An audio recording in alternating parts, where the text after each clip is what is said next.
नमस्कार दोस्तों, इंग्लिश सीखने के लिए रीडिंग करना बेहद ही आवश्यक है और रीडिंग करने से आपकी वोकैब का इम्प्रूवमेंट होता है, साथ ही साथ आपको वर्ड का प्रोनाउंसिएशन सीखने को मिलता है। तो आज की वीडियो में बिल्कुल बेसिक लेवल से इस इंग्लिश कहानी को एक एक शब्द हिंदी में ट्रांसलेट करके बताऊंगा ताकि आपको इंग्लिश बोलनी भी आए और पढ़नी भी आए। तो शुरू करते हैं आज की इस ज़बरदस्त वीडियो को बिना देरी के। तो आज की हमारी स्टोरी का टाइटल का नाम है द गोल्डन स्वान्स। गोल्डन का मतलब होता है स्वर्ण, सोनेरी बोल सकते हैं, और स्वान्स का मतलब होता है हंस। तो स्वर्ण हंस, यहाँ आप देख सकते हैं, इसको बोलते हैं हंस, दिखाई दे रहा होगा, तो इसको बोलते हैं हंस। तो आज की हमारी स्टोरी का टाइटल का नाम है द गोल्डन स्वान्स। तो देखते हैं, शुरू करता हूँ first para. Many golden swans lived in a big lake that belonged to the king.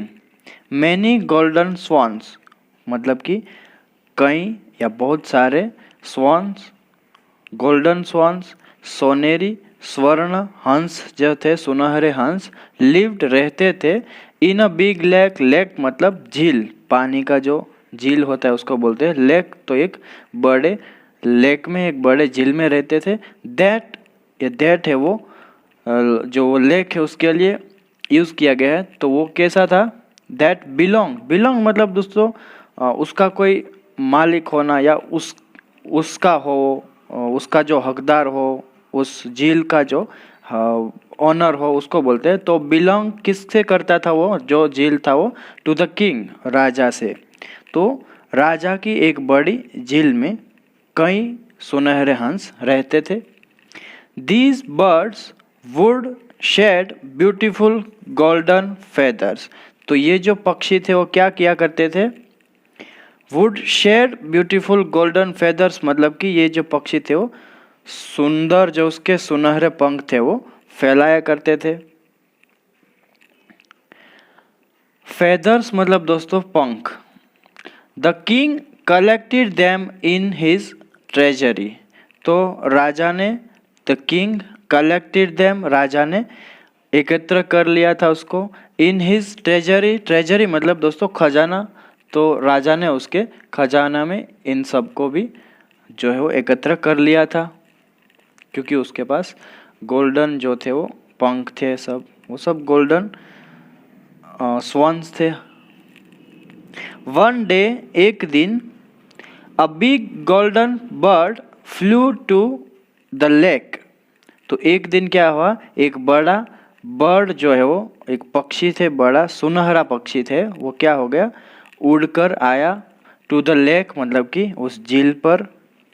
And drank it's sweet water, और उसने क्या किया, ड्रैंक पिया, इट्स स्वीट वाटर वो जो झील का मीठा पानी था उसको पिया।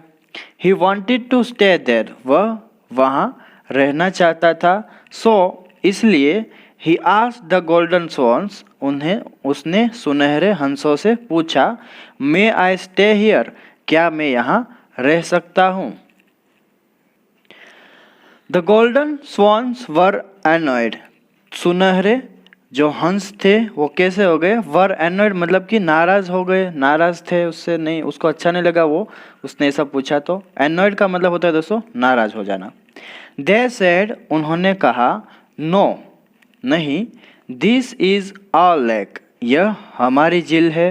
We bought it from the king.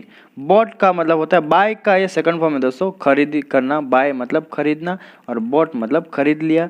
तो हमने इसे राजा से खरीदा है, उसने ऐसा बोला। We don't like to have strangers, हमें पसंद नहीं है दूसरे जो अजनबी आए।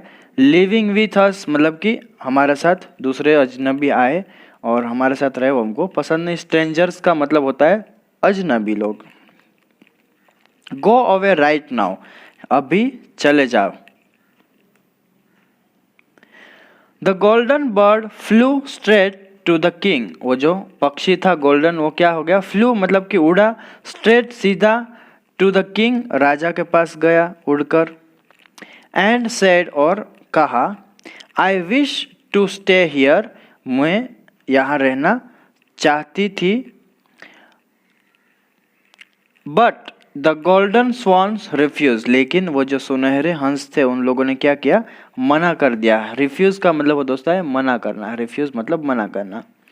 Saying it is there legs, ये कहते हुए, क्या कहते हुए मना किया, सेइंग इट, ये कहते हुए कि वो जो झील है वो उसका है। दे से even the king needs their permission, तो उन लोगों ने यहाँ तक तो ये भी बोला कि किंग नीड्स देयर परमिशन, राजा को भी हमारी जो है वो अनुमति लेनी पड़ती है। टू गो देयर, वहाँ जाने के लिए, तो वहाँ जाने के लिए यहाँ तक कि राजा को भी हमारी अनुमति लेनी पड़ती है, तब राजा जा सकता है, उसने ऐसा बोला। The king became angry and said, राजा क्रोधित हो गए और कहा, किल दोज एरोगेंट स्वॉन्स, तो राजा एंग्री हो गया, बहुत गुस्सा हो गया और उसने क्या बोला, किल दोज एरोगेंट स्वॉन्स, मतलब कि उन अहंकारी हंसों को मार डालो। एरोगेंट का मतलब होता है दोस्तों अहंकार, अहंकारी हंसों को मार डालो। His soldiers drew their swans and ran to the lake, तो उसके जो राजा के सैनिक थे उसने drew their swords, swords का मतलब होता है दोस्तों तलवारें, sword मतलब तलवार, तो सैनिकों ने अपनी तलवारें खींच ली। and ran to the lake, और झील की ओर भागे, दौड़े उसकी ओर उन हंसों को मारने के लिए। An old swan saw the soldiers, तो एक ओल्ड जो है बुढ़ा स्वान था, वो हंस था, बुढ़ा हंस, उसने देखा, सो देखा, द सोल्जर्स उन सैनिकों को, and warned the golden swans, और उसको चेतावनी दी। वॉन्ड मतलब चेतावनी देना, द गोल्डन स्वॉन्स उन सुनहरे हंसों को चेतावनी दी। They flew away to save themselves, तो वे सभी क्या हो गए, फ्लू अवे, वहाँ से उड़ गए।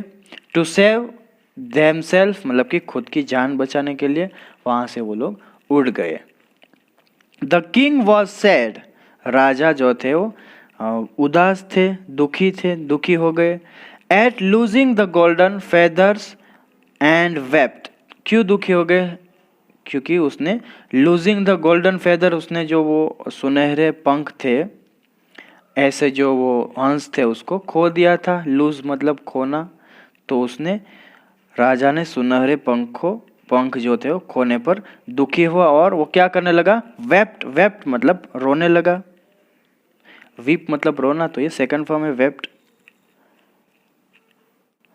तो राजा रोने लगा दुखी हो गए, क्योंकि उसने गोल्डन जो फेदर्स है उसके पंख वाले, जो सुनहरे पंख वाले जो हंस थे उसको खो दिया था।